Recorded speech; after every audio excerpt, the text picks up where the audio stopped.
Today I'm in Aruba. It's our final island on this 14-day cruise, and I think I may have just found the perfect beach. So come with me to check it out, and I'll also be checking out the capital here in Orangestad.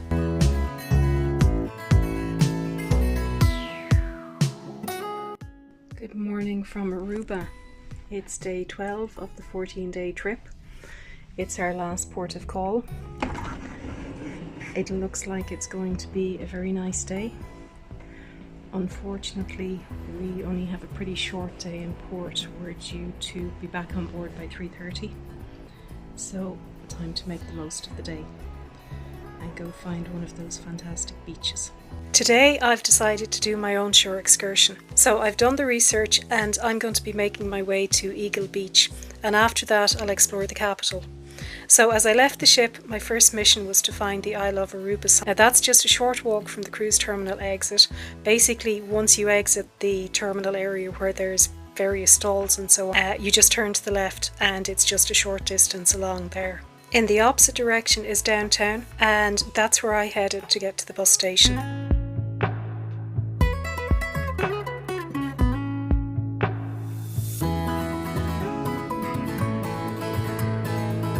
So I purchased my ticket at the ticket booth, and it cost me $5 return for the trip to Eagle Beach. Now, as we met our journey to Eagle Beach, just a few quick facts about Aruba. So it's another kingdom of the Netherlands. The currency is the Aruban florian, but US dollars are widely accepted.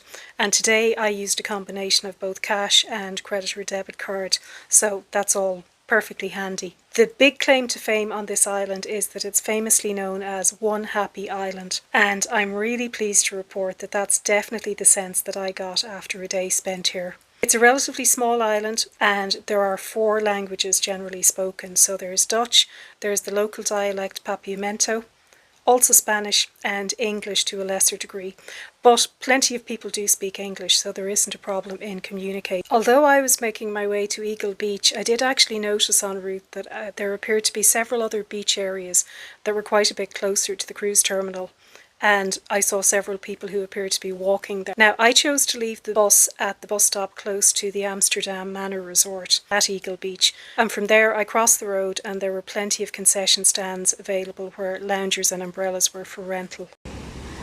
Pretty strong waves, and they come pretty close into the shoreline. I have my bag on the ground beside the sun lounger, and just got it up in time before the wave hit it, because it's a sun lounger in one of the front rows.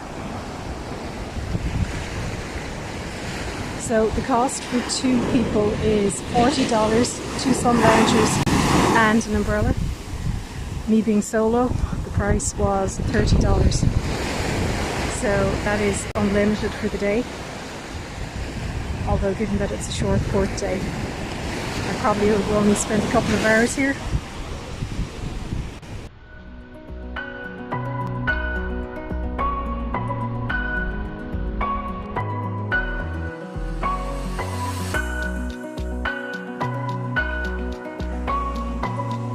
I was so pleased with my time at this beach, because unlike the past couple of days where I've done beach break shore excursions, and generally the shore excursion groups have ended up in the back rows of pretty tightly packed sun loungers, the situation that I found here was just far better. There was much more space between the sun loungers, and as far as I'm concerned, I had prime real estate front. That was an added bonus, even if there was the risk that I was going to get a little bit wet at certain points. There was also plenty of space to walk along the beach. It's a hugely expansive beach, and going in a northerly direction there weren't actually any sun loungers at all, so it was much more serene, and it had one of those famous fofetti, I think that's how it's pronounced, fofetti trees, which are very emblematic of Aruba. All too soon it was time to head back. I did still want to have time to explore the capital, and as I mentioned, we are only in port for a fairly short time today.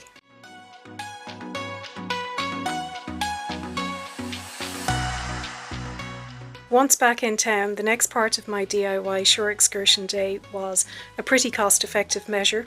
and that was getting the downtown trolley. So that's a double-decker streetcar, and it departs from the terminus outside of the cruise port. It makes a total of 6 stops along the route and basically goes through much of the downtown area, which I found to be really helpful, as perhaps I wouldn't otherwise have explored some of these locations. Now, when you get to the terminus at the end, it actually stops there for about 5 to 10 minutes.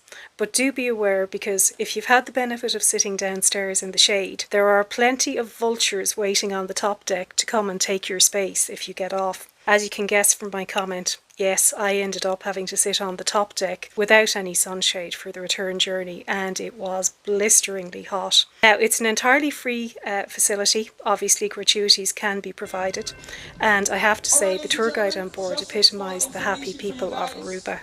Here on the island, we are a very small but powerful population from about, let's say, 120 to 130 happy thousand souls on this lovely island called Aruba. Most of us on the island, we are blessed enough that we can read, write, and understand at least 4 different languages. We got the English, we also got the Spanish, we also speak Dutch. Hoe gaat het, mensen? Alles goed? And our native language on the island is going to be Papiamento. Papiamento used to be a dialect lecture. Back in the year 2003, they made it an official language. I disembarked in the downtown area, and as I definitely needed to cool down after my trip on the top deck, I made my way across the road to the air-conditioned Renaissance Mall. So, similar to other islands, as it's November at this stage, the place is in the midst of being decorated for the festive season. I'm finding it really hard to get my head around the fact that I'm in beautiful warm sunshine, but there are Christmas trees beginning to pop up all over the place, but still, it is very pretty to see.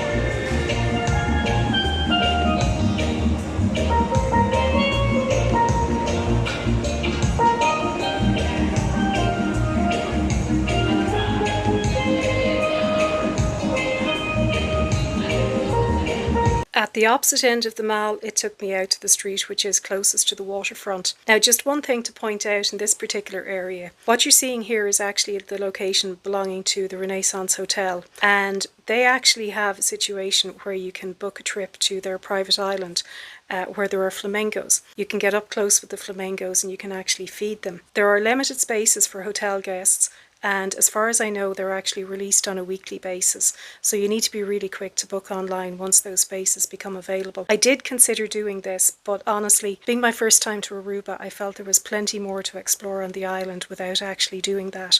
But I do hope to come back at some point, so definitely something for the future. All too soon, it was time to make my way back to the cruise port, passing those beautiful brightly coloured buildings and all the statues of horses, which I never quite figured out why there are so many round town.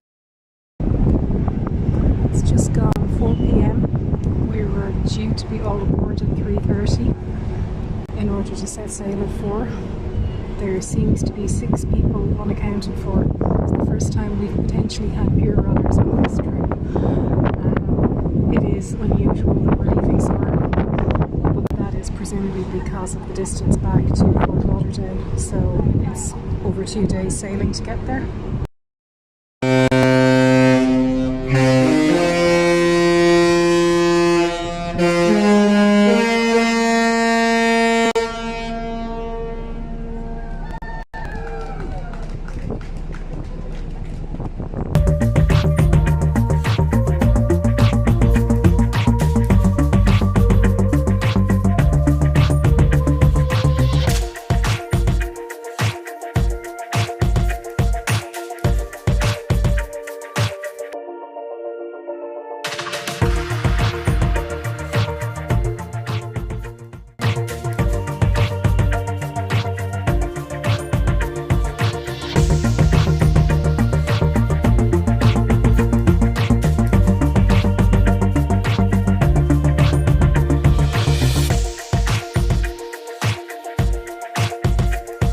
As we depart our final island of the 7 islands on this trip, I can absolutely say it was a case of saving the best until last. I loved Aruba, and I definitely want to come back here, whether it's for a land holiday or on another cruise itinerary. I felt comfortable and safe here.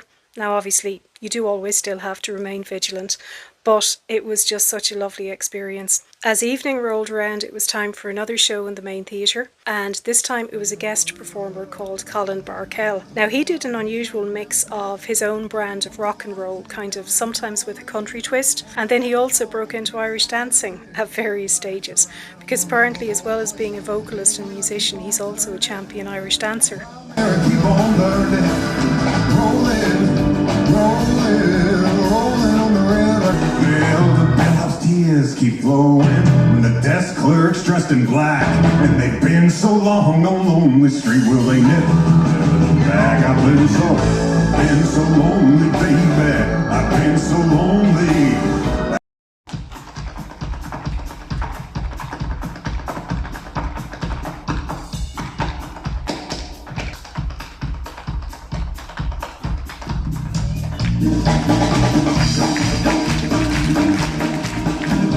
I'm moving on right farther down the line, far from Folsom Prison, where I want to stay.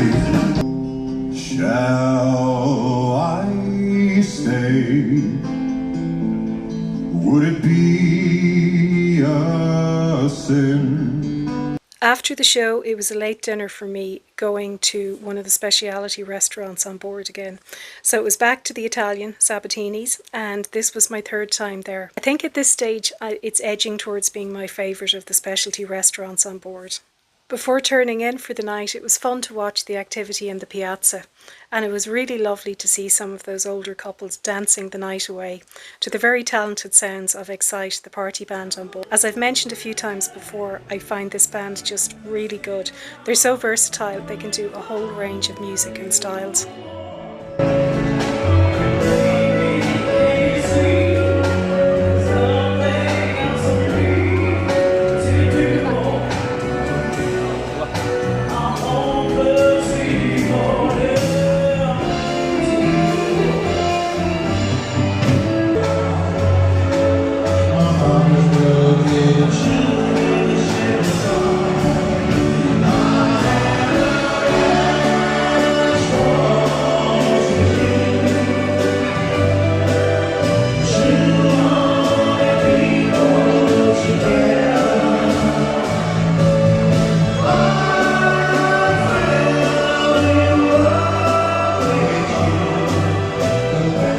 After the busyness of exploring 7 islands on this trip, it's now time to enjoy the remaining 2 sea days as we make our way back to Fort Lauderdale.